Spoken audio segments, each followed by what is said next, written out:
நம்மை ஒவ்வொரு நாளும் பாதுகாத்து பராமரித்து அன்பு செய்து வரும் நம் ஆண்டவர் இயேசுவின் பெயரால் எனது பணிவான வாழ்த்துக்களையும் ஜெபங்களையும் உங்கள் அனைவருக்கும் தெரிவித்துக் கொள்கின்றேன்.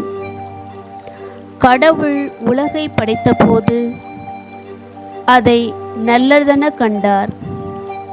ஆனால் பாவம் உள்நுழைந்து அதை சீர்குலைத்தது.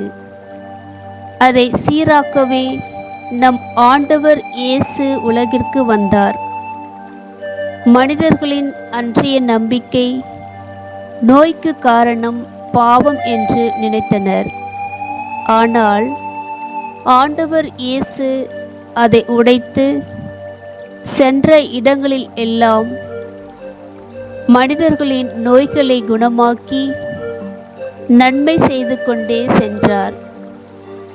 இயேசு தானே முன்வந்து மக்களின் நோய்களை குணப்படுத்துகின்றார். இயேசு மக்களை தேடி சென்று பல வல்ல செயல்களை செய்தார். சிலர் வியப்பில் ஆழ்ந்தனர். சிலர் பொறாமை கொண்டு கொல்வதற்கு தேடினர். சிலர் இவர் கடவுளின் மகன் என்று முழுமையாக ஏற்றுக்கொண்டனர். சிலர் கண்டும் காணாமல் சென்றுவிட்டனர். சிலர் இவர் தச்சன் மகன் என்று சராசரி மனிதனாக நினைத்தனர். இயேசு ஆண்டவர் மக்களை தேடி செல்கின்றார். ஆனால் புனித மார்க்கு நற்செய்தி 6ஆம் அதிகாரம் 53 56 மக்கள் இயேசுவை தேடி செல்கின்றனர். காரணம், இறைமகன் இயேசு ஆண்டவர் என்பதை ஏற்றுக்கொள்கின்றனர். அவர் மீது நம்பிக்கை வைக்கின்றனர். எனவேதான் இயேசுவை இன்னார் என்று கண்டுணர்ந்து அச்சுற்றுப்பகுதி எங்கும் ஓடி சென்று அவர் இருப்பதாக கேள்விப்பட்ட இடங்களுக்கெல்லாம் நோயாளர்களை படுக்கையில் கொண்டு வர தொடங்கினார்கள்.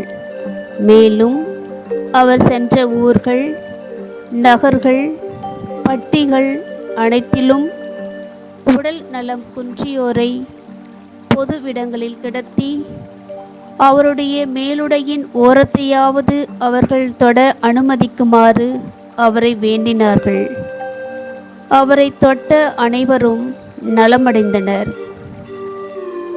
மக்கள் நலம் அடைய காரணம் ஆண்டவரில் அவர்கள் கொண்ட நம்பிக்கை. நாம் வாழும் இச்சூழலில் மக்கள் நம்மை இறைவனால் தேர்ந்து கொள்ளப்பட்டவர்கள் என்று முழுமையாக நம்மை தேடி வருகின்றார்களா? நம்மீது நம்பிக்கை வைக்கின்றார்களா? இல்லை என்றால் காரணம் என்ன என்று அறிந்து மக்கள் நம்மீது உண்மையான நம்பிக்கை கொள்ளவும் நம்மிடம் இருக்கும் குறைகளை நாம் அகற்றுவோம். நம்மை நாமே மாற்றிக்கொண்டு கடவுளின் சாட்சிகளாக வாழ்வோம். நமது நம்பிக்கையை ஆண்டவர் மேல் முழுமையாக வைப்போம். பதவி, பட்டம், அதிகாரத்தின் மீது நம்பிக்கை வைத்திருந்தால் அதை முற்றிலுமாக அகற்றி ஆண்டவர் இயேசுவே நம் முழுமையான நம்பிக்கை என்பதை உணர்வோம். சிறு குழந்தை தன் தாயை முழுமையாக நம்பி இருப்பது போல நாமும் கடவுளை முழுமையாக பற்றி கொண்டு அவர் மீது நம்பிக்கையை வைப்போம். நம்மிடம் இருக்கும் நோய்களாகிய பொறாமை, போட்டி மனப்பான்மை, விட்டு கொடுக்காமை, ஏற்றுக்கொள்ளாமை, ஜெப வாழ்வில் தோல்வி, பணியின் வேகம், விவேகம், அக்கறை இல்லாமை, மன்னியாமை, குழும சகோதரிகளை தன் சொந்த சகோதரிகளாக ஏற்றுக்கொள்ளாமை, இன்னும் பல நோய்களில் நாம் அடிமைகளாக இருந்தால் அனைத்தையும் நம் ஆண்டவர் இயேசுவின் கரங்களில் ஒப்படைப்போம். இவ்வகை நோய்களில் இருந்து நாம் விடுதலை பெற்று ஆண்டவரின் பிள்ளைகளாக அவரில் நாளும் வாழ வளர பிறரையும் வாழ வைக்க வரம் வேண்டுவோம். ஆமேன்.